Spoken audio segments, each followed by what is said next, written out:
Based on some questions I got on feedback from yesterday's Chinuch Minute, I'd like to add another question. People ask me sometimes, as being a mechanech, that sometimes a punishment looks like it's a big punishment for a small action, and other times it looked like I gave a small punishment for what should have been considered a worse crime.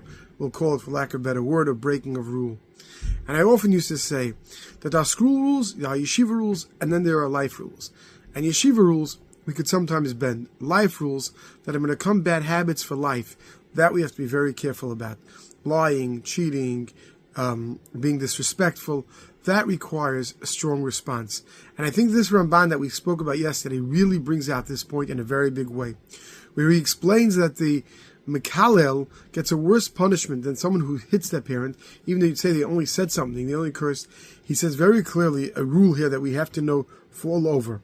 He says, he says, V'haveir kefi mitziusa tamid. An aveir based on if it's going to become habitual, tzricha yisur gadol, needs a bigger punishment. Things that are going to become habitually wrong, we have to make sure to come in with a strong discipline, a strong message to make sure it's stopped in its tracks. So something might look like a worse action, but it's not habitual. That can get less of a punishment than something which has the ability, Rahman al-Islam, to become habitual.